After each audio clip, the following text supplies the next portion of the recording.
حضرت ابو طلحہ بڑے سمجھدار آدمی تھے، زیرک تھے، مالدار تھے، عقل مند، دانا بندے تھے۔ انہوں نے پیغام بھیجا حضرت ام سلیم سے کہ تیرے ساتھ نکاح کرنا ہے۔ سمجھدار آدمی تھے، عقل مند تھے۔ حضرت ام سلیم کہنے لگی کہ آپ نے پیغامی نکاح بھیجا ہے تو آپ جتنے وفادار اور شریف آدمی، آپ کا پیغامی نکاح رد نہیں کیا جا سکتا، پر میری نکاح کی شرطیں بڑی سخت ہیں۔ میں نے کہا وہ کیا؟ کہنے لگی میرا حق مہر بڑا مہنگا ہے، اگر آپ میرا حق مہر ادا کریں تو وہ میں آپ سے نکاح کر لیتی ہوں۔ حضرت ثابت رضی اللہ تعالیٰ عنہ فرمایا کرتے تھے دنیا میں اتنا تگڑا حق مہر میں نے کسی بیوی کا نہیں دیکھا، اور اتنا خوبصورت بھی نہیں دیکھا جتنا حضرت ام سلیم کا حق مہر ہے۔ حضرت ابو طلحہ کہنے لگے بی بی تو حق مہر بتا، تیرا کیا حق مہر ہے؟ دیکھو ان لوگوں کا ایمان کتنا مضبوط تھا، تعلق کتنا گہرا تھا۔ ام سلیم کہتی ہے حق مہر دے دو، اور جو لفظ انہوں نے بیان کیے وہ اتنے شاندار ہیں کہ وجد کرنے کو دل کرتا ہے۔ فرمانے لگی بس حق مہر لوں گی، اس کے بعد کسی چیز کا سوال نہیں کروں، ساری زندگی خرچہ نہیں مانگوں گی، روٹی پانی کپڑا جو دو گے پہن لوں گی، پر ایک حق مہر وہ اگر دیتے ہو تو میں نکاح کر لیتی ہوں، اس کے علاوہ سوال کوئی نہیں۔ حضرت ابو طلحہ کہنے لگے بی بی بتا تو صحیح حق مہر کیا؟ تو رو پڑی، کہنے لگی تو غیر مسلم ہے، میرے نبی کا کلمہ پڑھ جا، یہی میرا حق مہر بن جائے، تو حضور کا غلام ہو جا، میں ساری زندگی روٹی نہیں مانگتی، میں کسی شے کا سوال نہیں کرتی، میں غریبی میں جیوں گی، میں تھوڑے پہ گزارا کروں گی، پر میرے رسول کا کلمہ پڑھ جا، یہ میرا حق مہر بن جائے گا۔ آپ یارو اس درد کو سمجھو نا، تو کلمہ پڑھ جا۔ حضرت ابو طلحہ کہنے لگے میں بھی دین کے بڑا قریب تھا، لیکن تیرا سچا اور سچا جذبہ بتاتا ہے کہ دین سچا ہے۔ فرمانے لگے تو اب نکاح کر چاہے نہ کر، میں نے مصطفیٰ کا کلمہ پڑھنے کا فیصلہ کر لیا، میں نے فیصلہ کر لیا ہے کہ اب میں نبی پاک کا کلمہ، اور میری یہ شرط نہیں کہ تو نکاح کرے چاہے نہ کرے، یہ وہ واحد حق مہر ہے۔ ایک بیوی نے حق مہر لیا ہے کہ تو کلمہ پڑھ، تو کلمہ پڑھ اور میں تیرے ساتھ نکاح۔ اللہ کرے اب بھی بیویاں ہوں جو کہیں کہ پہلے نمازی بن، قرآن مجید یاد کر، پہلے شریف النفس ہو، پر یہ تو بیویوں کی شرطیں نہیں۔ بیویاں تو کہتے ہیں قبضہ دے، تو اپنی کنجیاں دے، باقی کسی چیز کی ضرورت ہے۔ عورتوں کا بڑا تابناک اور خوبصورت کردار رہا ہے دین کے لیے ہمیشہ، بلکہ جتنے لوگ دین کے لیے تیار ہوئے، عالم ہوں، مجاہد ہوں، غازی ہوں، استاد ہوں، حافظ ہوں، ان سب کو تیار کرنے والی مائیں ہیں،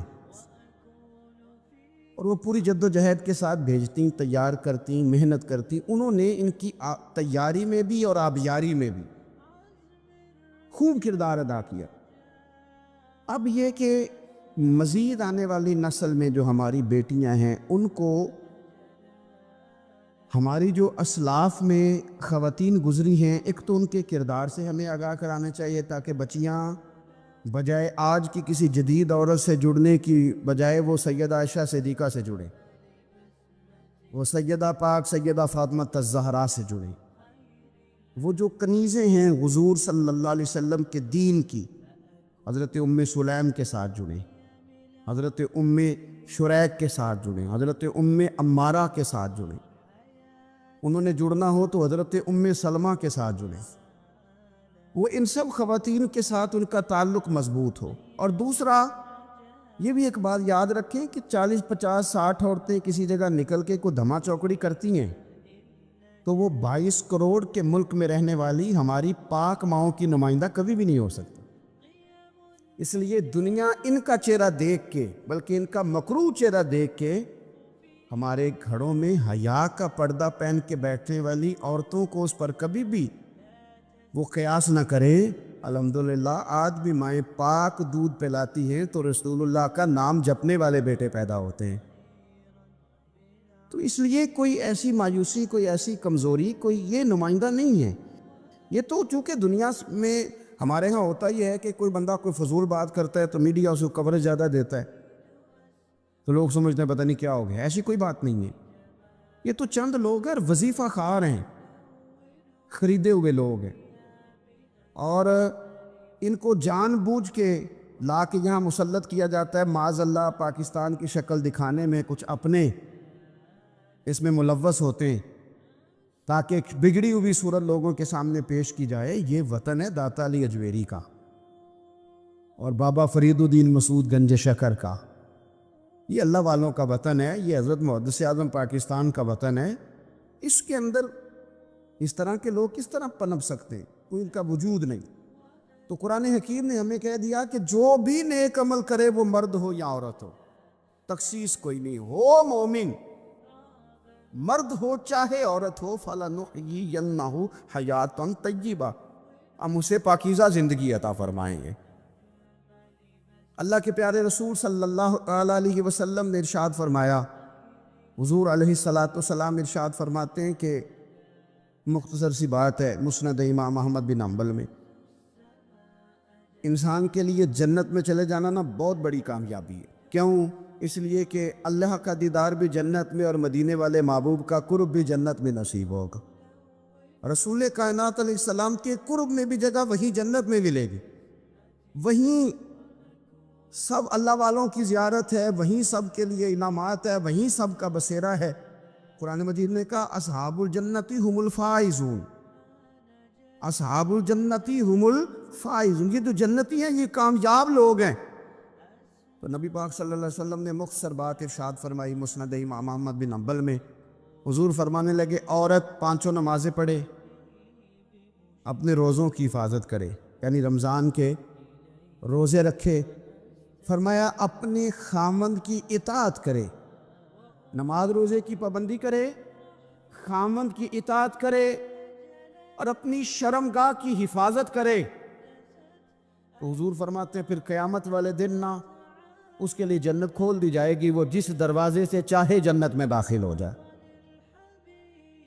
پر کھول دیا اللہ تعالیٰ نے اس کے لیے 2 ہی باتیں، ایک یہ کہ نماز روزے کا خیال کرے، خامد کی اطاعت کرے، شرمگاہ کی حفاظت کرے، تو جنت کے جس دروازے سے وہ چاہے گی نا اس کو داخلہ دے دیا جائے گا۔ تو عورتوں نے بڑے مضبوط ایمان کا مظاہرہ کیا ہے، مضبوط ایمان کا۔ پہلی مثال دیتا ہوں جناب ہاجرہ کی۔ حضرت ہاجرہ رضی اللہ تعالی عنہا حضرت اسماعیل علیہ السلام کی والدہ ہیں، جناب ابراہیم خلیل اللہ علیہ السلام کی اہلیہ ہیں۔ میں نے پہلے بھی ایک دفعہ کہا تھا، پھر کہتا ہوں کہ آج کل نا کاکروچ دیکھ کے، چھپکلی دیکھ کے چیخ مارنا یہ خوف نہیں، یہ فیشن ہے۔ اسے پتہ چلتا ہے کہ یہ برگر فیملی ہے، اسے پتہ چلتا ہے یہ امیر لوگ ہیں، یعنی کاکروچ کھا جاتا ہے کہ چھپکلی کھا جاتی ہے، لیکن یہ نا جی وہ جی ہمارا بچہ چیخ مارتا ہے اس کو دیکھ کے، کیا مطلب ہے بڑا پڑھا لکھا جی، بڑی سوبر فیملی۔ یہ پڑھے لکھے نہیں، یہ بزدل ہونے کی علامت، کمزور پڑنا، ڈرنا، خوف کھانا، اللہ تبارک و تعالیٰ پر ایمان رکھتے ہوئے توکل میں کمزوری کرنا، معاذ اللہ۔ مسلمان کا تو یہ نظریہ نہیں نہ ہوتا، اور مسلمان عورتوں کا ہر وقت رونا کہ نصیب پتہ نہیں کیسے ہوں گے، پتہ نہیں کیا بنے گا، میرا تو کچھ بان ہی نہیں رہا، جب بات کرنا رو کے کرنا، جب سنانا دکھ ہی سنانا۔ یہی حال ماں کا ہے، یہی بہن کا ہے، یہی بیٹی کا ہے، الا ماشاءاللہ کچھ اچھی بھی ہیں۔ تو اس قدر زیادہ کمزور نظریات مسلمان عورتوں کے نہیں ہوتے، اور پھر ساری زندگی اگر یاد کرنا ہے تو دکھ یاد کرنا ہے، سکھ نہیں یاد کرنا۔ زندگی کے اندر جہاں کسی جگہ آزمائش آئی اس کا ذکر روز کرنا ہے، اور جو آسانی آئی ان کو بھول جانا ہے۔ حضرت ہاجرہ کو جناب ابراہیم خلیل اللہ علیہ السلام چھوٹا سا بیٹا دے کے وادی غیر ذی زرعین میں چھوڑ آئے، اتنی سی کھجوریں، ایک مشکیزہ پانی کا، اس خاتون کو وہاں کھڑا کیا، دور دور تک آبادی کوئی نہیں، جنگل کا سما ہے، پرندے تک آ کے نہیں چہکتے، کوئی چیز نہیں دنیا کی، لیکن ایمان اس کو کہتے ہیں، طاقت اس کو کہتے ہیں، کلمہ پڑھنے کے بعد کھڑا رہنا اور اپنے توکل کو مضبوط رکھنا اس کو کہتے ہیں۔ حضرت ابراہیم واپس لوٹ رہے تھے تو جناب ہاجرہ نے ایک سوال پوچھا، بس ایک۔ جناب ہاجرہ عرض کرتی ہیں اللہ کے خلیل، یہ اپنی مرضی سے چھوڑ کے جا رہے ہو کہ رب کا حکم ہے؟ میرے مالک کی میرے بارے میں یہی فیصلہ ہے، یہی رضا ہے، یا آپ اپنی مرضی سے چھوڑ کے جا رہے؟ تو جناب خلیل علیہ السلام فرمانے لگے ہاجرہ نہیں، یہ رب کا فیصلہ ہے، یہ اللہ کی رضا ہے، تو آپ کو بخاری میں یہ لفظ ملیں گے. جناب حاجرہ کہنے لگی پھر آپ فکر نہ کریں، اگر رب کا یہ حکم ہے تو پھر میرا رب ہمیں کبھی بھی ضائع نہیں کرے گا. یہ مضبوطی ایمان کی، یہ مضبوطی، رب پھر ہمیں کبھی ضائع. او میرے ملت کی بیٹی اور بہنوں، ساری امیدیں خامن سے کیوں لگاتی ہو؟ ساری امیدیں بیٹے اور بھائی سے کیوں لگاتی ہو؟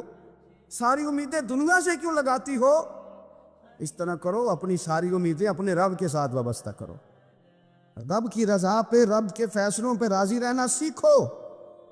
اگر تم یہاں ٹھہر گئی نا تو تمہارے پھر آنسو بہیں گے ضرور، پر اللہ کی بارگاہ میں. پھر تمہاری دعائیں کے لیے ہاتھ اٹھیں گے ضرور، پر اس کا کرم طلب کر. پھر کمزور باتیں نہیں کرو. اس طرح ایمان عورتوں کا مضبوط تھا. اسی طرح ہماری جو اسلاف میں خواتین گزری ہیں، صحابیات، ان کا نا تبلیغ کا جذبہ بھی بڑا مضبوط تھا، بڑا مضبوط تبلیغ کا جذبہ. حضرت ام شریک رضی اللہ تعالی عنہ قبیلہ بنو عامر سے تعلق رکھتی تھی، پر مکے میں آئی ہوئی تھی. گھر گھر جا کے رسول اللہ کا دین بتاتی. ان دنوں میں نہیں جن دنوں میں پھول پھینکے جاتے ہیں تبلیغ کرنے والوں پر، جن دنوں میں نعرے لگتے ہیں ان دنوں میں نہیں، ان دنوں میں جب چھپ چھپ کے لوگ دین کی بات کرتے تھے. حضرت زید بن ارقم رضی اللہ تعالیٰ عنہ کے گھر میں لوگ بیٹھ کے دین سیکھتے تھے. یہ خاتون، مجھے یار کہہ لینے دے یار، مجھے کہہ لینے دے.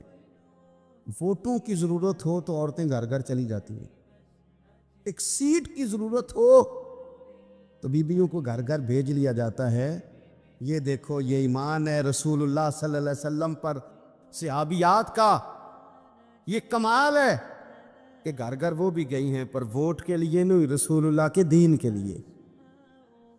رسول اللہ کے دین کے لیے گھر گھر حضرت ام شریک جاتی، جا کے نا. اور وہ طریقہ تھا نا، عورتوں کو قائل کرتی. بڑے کٹھن حالات تھے اسلام پر، اعلانیہ کوئی بات نہیں کر سکتا تھا.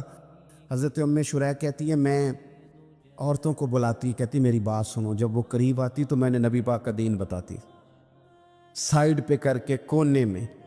میں نہ تھوڑا تھوڑا، او یار آپ ذرا اس کا لطف تو لیں، اس کا ذائقہ تو دیکھیں. حضرت ام شریک کہتی ہے میں گھر گھر جاتی بتاتی، تو کافروں کو پتہ چل گیا کہ یہ تبلیغ کرتی ہے. انہوں نے مجھے بلایا، کہنے لگے تیرے برادری اور قبیلے کا مسئلہ نہ ہوتا تو ہم تجھے قتل کر دیتے. اب ہم تجھے واپس بھیجتے ہیں. چند مردوں کو میرے ساتھ کیا، مجھے گھوڑے اور اونٹ کی ننگی پشت پر باندھ لیا. ننگی پشت پر لمبا سفر کرنا مشکل ہوتا ہے، پسینہ آئے، بڑی تکلیف ہوتی ہے گھوڑے پر بیٹھ. اب وہ کوئی کجاوا نہیں، کوئی چیز نہیں، اسی طرح باندھ کے لے گئے. اور فرماتی ہیں کہ 3 دن اور 3 راتوں کا وہ سفر تھا. رستے میں وہ خود چھاؤں میں بیٹھتے اور مجھے باندھ کے دھوپ میں ڈال دیتے. 3 دن میں نے زمین پر چلنے والی کسی چیز کی آواز نہیں سنی. لیکن وہ جب جب نبی پاک کے دین کی بات پوچھتے تو میرا کلیجہ خوشی کے ساتھ ٹھنڈا ہو جاتا، آنکھیں کھل جاتی، اور میں کہتی کیا بات ہے میرے نبی پاک کے دین کی. اس کیفیت میں بھی وہ تبلیغ کی لذت اپنی جگہ موجود. حضرت ام شریک رضی اللہ تعالیٰ عنہ فرماتی ہے ایک جگہ انہوں نے مجھے لٹا دیا باندھ کر.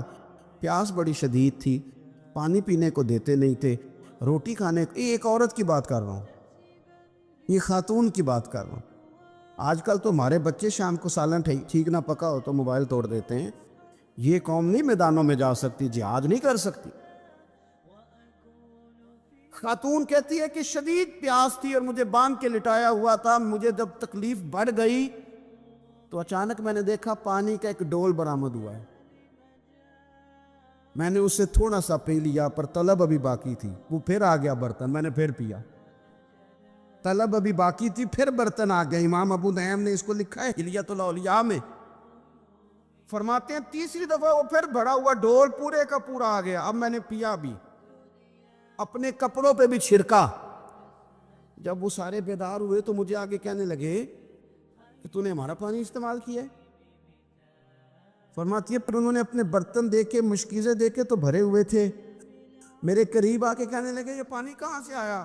تو میں نے کہا تم ابھی میرا عقیدہ نہیں سمجھے، یہ میرے رب نے مجھے دیا ہے، میرے رب نے مجھے دیا. فرماتی مجھے باندھ کے لے جا رہے تھے، پر جب میری بات سنی نا تو بول کے کہنے لگے ہمیں سمجھ آ گئی ہے، تیرا دین ہمارے دین سے بہتر ہے، تیرا عقیدہ ہمارے عقیدے سے بہتر ہے. اور ایک روایت میں یوں بھی ہے کہ وہ باندھ کے لے جا رہے تھے، پر یہ کمال دیکھا تو کلمہ پڑھ کے مدینے والے کے غلام بن گئے. صحابیات نے نا بڑا جم کے دین کا کام کیا. عقیدہ، پھر تبلیغ، پھر میدان جہاد. عورتیں جہاد میں جایا کرتی تھی، وہ زخمیوں کو پانی پلاتی تھی، مرہم پٹی کرتی تھی. پہلے اپنے جسم کے ساتھ بڑی بڑی پٹیاں لپیٹ کے لے جاتی، جہاں کسی زخمی کو ضرورت ہوتی وہ پٹیاں کرتی. اور اعصابی طور پر مضبوط رہ کے میدان کے اندر جہاد وہ بندہ کرتا ہے جو یقین کامل کی دولت جسے نصیب ہو، جسے پتہ ہو کہ یہ میں مروں گا تو میرا مرنا رائے گا نہیں، اللہ مجھے شہادت کا درجہ عطا فرمائے گا. لیکن اگر یہیں سے بندہ اپنے آپ کو مطمئن نہ کر سکے تو میدان میں جائے گا. یقین کامل ہو، اگر ہو یقین کامل پیدا تو پھر کٹ جاتی ہیں زنجیریں، پھر انسان آگے مضبوطی سے آگے بڑھتا ہے. نبی پاک صلی اللہ علیہ وسلم جب جہاد کے لیے تشریف لے جاتے نا تو عورتوں پر کسی نہ کسی شخص کو نمائندہ بنا کے چھوڑ کے جاتے تھے. ایک دفعہ مولا علی شیر خدا کو بھی چھوڑ کے گئے، حضرت عبداللہ ابن مکتوم رضی اللہ تعالیٰ عنہ کو بھی ایک دفعہ چھوڑ کے گئے. ایک موقع پر نا حضور نے عورتوں کو ایک جگہ پہ چھوڑا پیچھے، تو وہ قلعہ تھا حضرت حسان بن ثابت رضی اللہ تعالیٰ عنہ. بڑا مضبوط قلعہ تھا. اس قلعے کے اندر خواتین ساری محفوظ کر کے ان کو وہاں بٹھا دیا گیا. حضور جہاد کے لیے چلے گئے. اب وہاں قلعے میں عورتوں کو اس لیے رکھا گیا تھا کہ یہاں یہودی بھی ہیں، تو ایسا نہ ہو کہ ہم باہر لڑیں تو وہ اندر سے کوئی شرارت کر دیں، لہٰذا عورتیں محفوظ رہیں.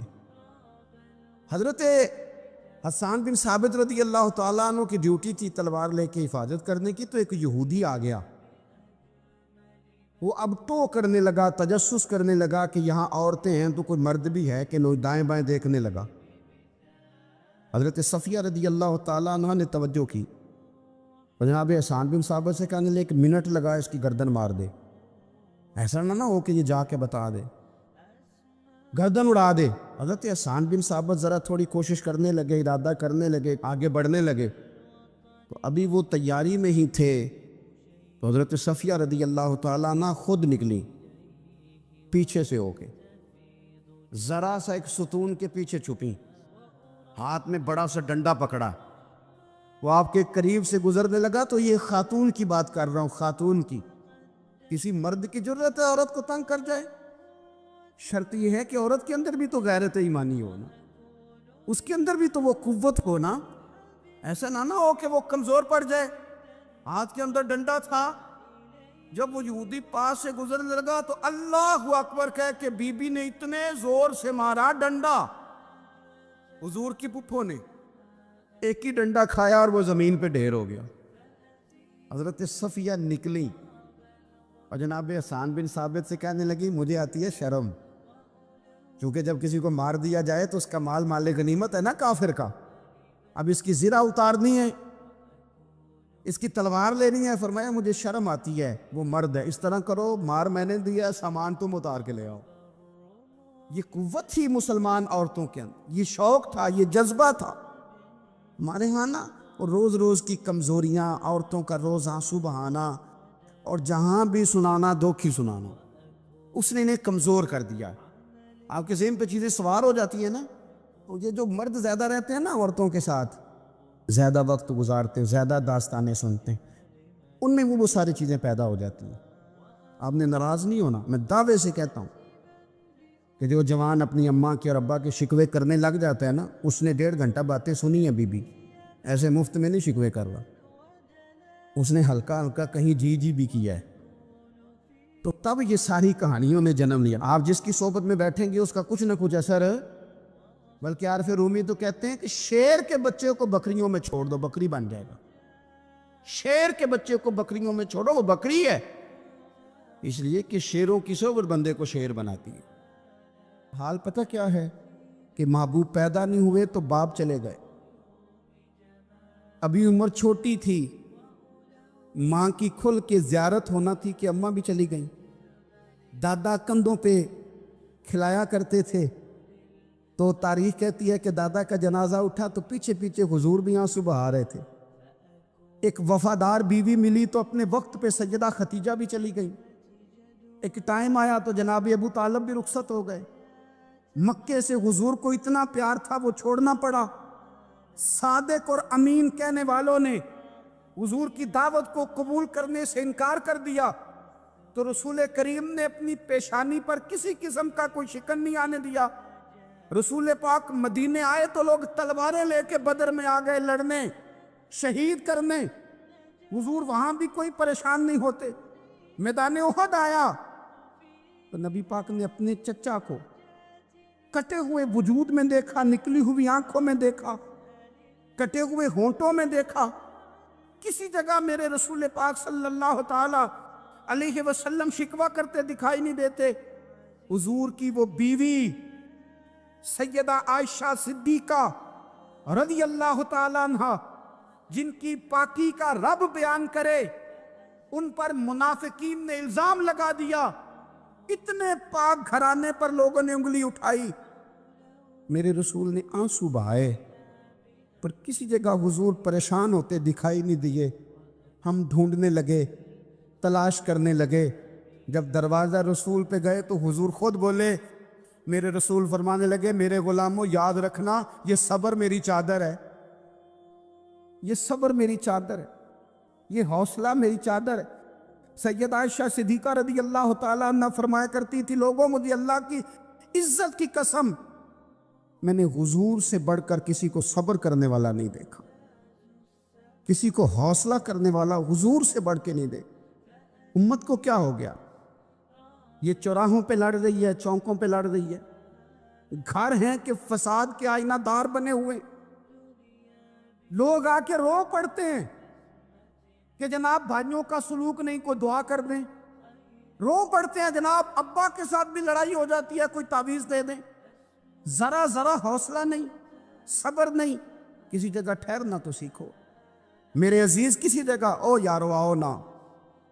میدان کربلا کے دو سبق، استقامت اور صبر. کتنا درجہ ہے سیدنا بلال حبشی کا. میں تقریر کر دیتا ہوں، آپ سن لیتے ہیں، لیکن کبھی وہ انداز بھی تو دیکھو نا. حضرت بلال، او میرے دوست، جیل کے اندر بندے کے ہاتھ نہیں باندھے جاتے، پیر نہیں باندھے جاتے، پر لوگ جیل میں روتے ہیں، تڑپتے ہیں. سیدنا بلال کہتے ہیں میں کلمہ پڑھتا تھا، رات امیہ مجھے باندھ کے رکھتا تھا، اور سویرے جب پتھر اچھی طرح تپ جاتے تھے نا تو لا کے باہر مجھے پتھروں پہ لٹا دیتا تھا اور میرے وجود پر بھاری بھرکم پتھر رکھ دیتا تھا. سننا ذرا، تصور میں لانا بلا میں کیا کہنے لگا ہوں. حضرت حسان بن ثابت رضی اللہ تعالیٰ عنہ فرماتے ہیں میں مکہ مکرمہ آیا حج یا عمرے کے لیے، تو میں نے مسجد نبوی کے جو آج مؤذن بلال ہیں، میں نے ان کا یہ رنگ دیکھا کہ مکے کے بچوں نے ان کے گلے میں رسی باندھ کے نا تو ہاتھوں میں پکڑی ہوئی ہے، اور مکے کے بازاروں میں نا ان کو کھینچتے ہیں، لے جاتے ہیں. میں نے ایک شخص سے پوچھا یہ کیا ماجرا ہے، کیا معمہ ہے؟ تو بتانے والوں نے بتایا کہ یہ کالے رنگ کا حبشی غلام مار سارا دن کھاتا ہے، اس کے ساتھ لوگ وہ سلوک کرتے ہیں جو اذیت ناک اور خوفناک ہے. سارا دن مار کھاتا ہے پر اپنی زبان پہ خدا کا نام لیتا رہتا ہے، محمد مصطفیٰ کا نام لیتا رہتا ہے. او تینوں لب دیاں آپ گواچے، سانو اپنی خبر نہ کوئی، اویخنا ساتھوں پارے نی ککھ گلیاں. ہن تے آکھ دے لوگ شدائی، اسی ننگ نموس دا ساڑ کے چولا، گل پہنے ہے تاج گدائی.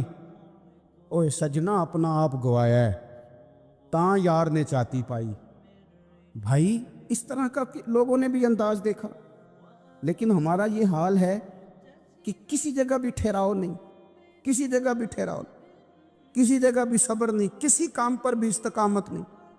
ہماری دوستیاں روز ٹوٹتی ہیں، تعلقات روز کمزور پڑتے ہیں. ہم بڑے جوش کے ساتھ آگے بڑھتے ہیں اور بڑے بڑے اعلانیہ وعدے کرتے ہیں. کون سی چیز ہے جو ہمیں کمزور کر دیتی ہے؟ سوائے اس کے کہ ہمارا نفس کمزور ہے، سوائے اس کے کہ ہمارا نظریہ کمزور ہے، سوائے اس کے کہ ہمارے اندر وہ طاقت نہیں جو ہمیں استقامت پہ لا کے کھڑا کرے، جو ہمارے اندر حوصلہ پیدا کرے۔ یاد رکھنا، میدان کربلا کے اندر حضرت سیدنا امام حسین رضی اللہ تعالیٰ عنہ کا جو حوصلہ تھا وہ اتنا مثالی تھا، اتنا مثالی تھا، اتنا مثالی تھا۔ ایک جنازہ گھر میں اٹھ جائے نا، اور خدا معاف کرے وہ کسی جوان کا ہو، تو بوڑھے کی کمر کئی روز کھڑی نہیں ہوتی۔ لیکن کربلا کے اس شاہ سوار کی کہانی بھی سننا میرے بھائی، جو اپنے کندھے پہ صبح سے لاشیں اٹھا کے لا رہے، صبح سے امام علی مقام لاشیں اٹھا کے لاتے۔ حضرت قاسم بن حسن کا لاشا اٹھا کے لا کے رکھا۔ حضرت علی اکبر شہید ہو گئے، آواز دی ابا جی سنبھالنا، تو لاش مبارک اٹھا کے رکھی۔ جناب علی اصغر کی لاش اٹھا کے رکھی۔ بھائی بڑے پیارے ہوتے ہیں، بڑے ہی پیارے ہوتے ہیں، نہ مانے ہم اپنی اولادوں کے سامنے، پر بڑے پیارے ہوتے ہیں، اتنا مرضی شکوہ کرے۔ بھائی پائیاں دیاں باواں ہوندے تے بھائی پائیاں دے ویری، بڑے پیارے ہوتے ہیں، کیا کریں بھائی جو ہوئے نہیں ان کی تکلیف سہی جاتی۔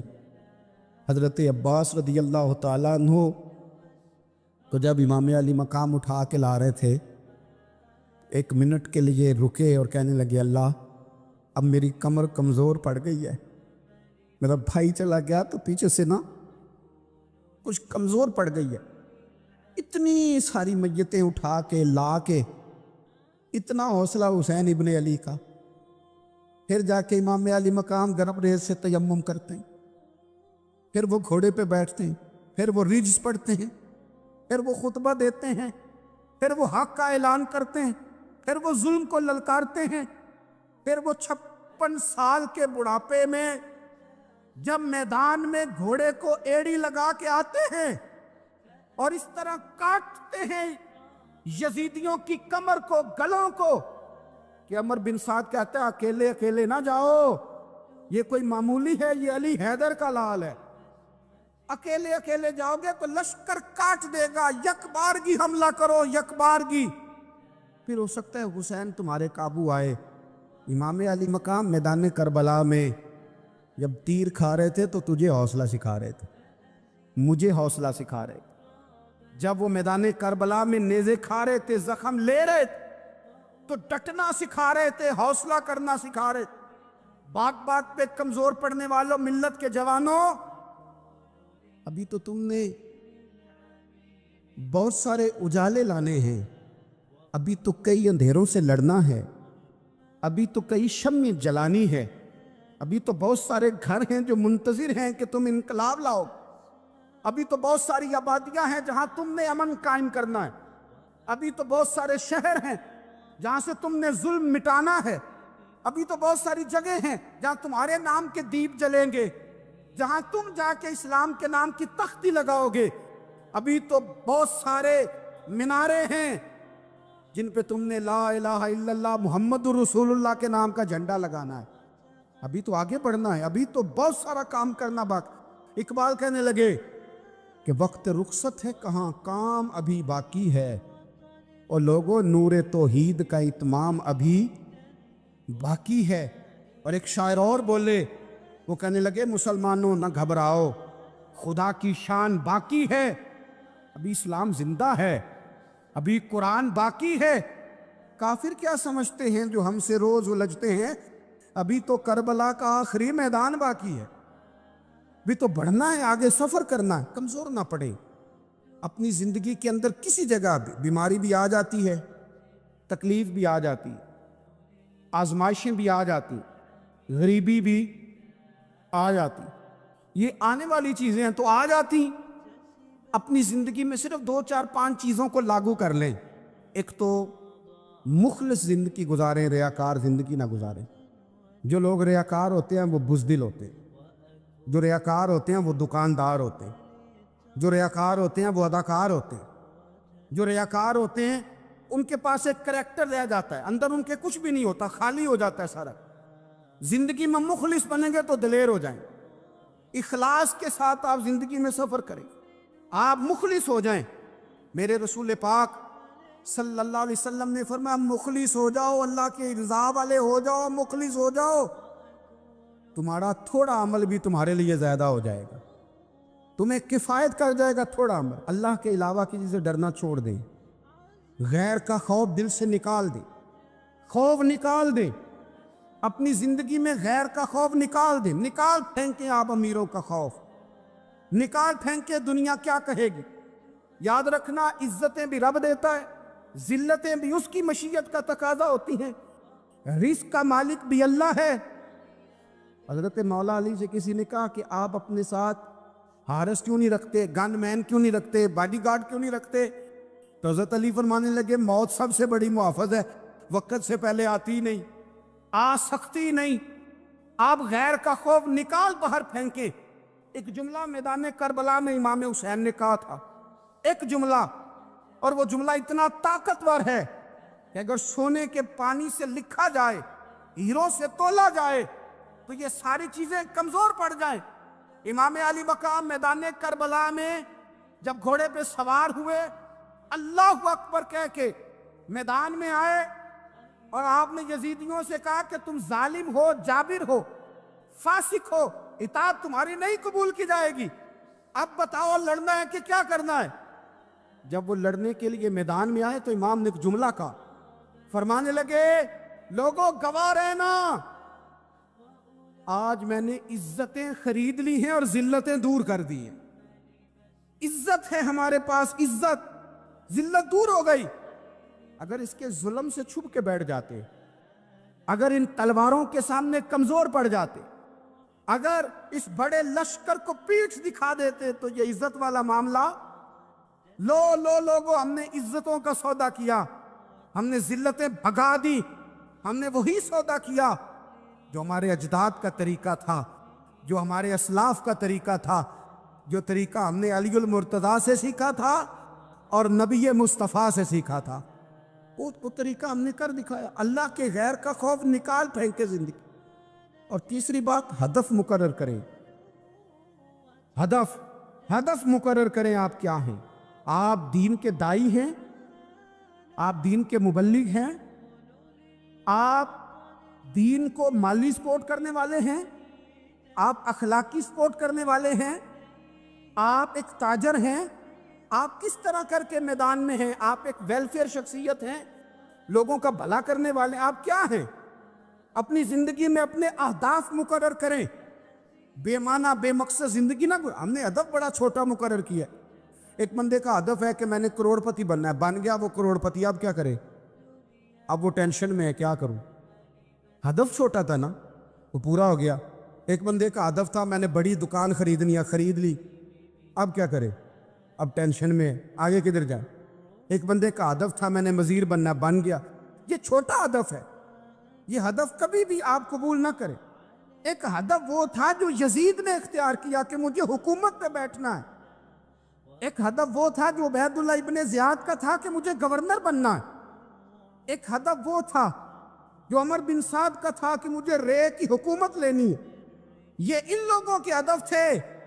اور ایک ہدف حسین ابن علی کا تھا، امام علی مقام کا تھا کہ مجھے جبر کے سامنے ڈٹنا ہے، ظلم کے سامنے ڈٹنا ہے۔ امام علی مقام کا خون تو بہہ گیا، کربلا کی زمین تو رنگین ہو گئی، نہ عبید اللہ ابن زیاد کی گورنری بچی، نہ شمر کو حکومت ملی، نہ یزید کچھ کما سکا، نہ زیاد کا وہ ظلم رہا، نہ یزید کی وہ جفا رہی۔ جو رہا تو نام حسین کا، جو رہا تو نام حسین کا، جسے زندہ رکھتی ہے کربلا، جو رہا تو نام حسین کا۔ چھوٹے اہداف نہ مقرر کرو۔ یہ کیا بات ہوئی؟ ایک کونسلری پہ سارا کچھ ہار دینا، ایک بچے کے میڈیکل کالج کے داخلے پہ سارا کچھ ہار دینا، ایک ہلکی چیز سفارش پہ سارا کچھ ہار جانا، ایک بڑے آدمی کے نام فوٹو آ گئی اور تو سارا کچھ ہار کے بیٹھ گیا۔ نہ، اپنی قیمت تھوڑی نہ لگا، جگہ جگہ نہ بکا کر، جگہ جگہ نہ اپنے آپ کو سیل کیا کر۔ ہمارے سودے ہو گئے، ہمیں حضور نے خرید لیا، مدینے کی گلی میں سودا ہو گیا،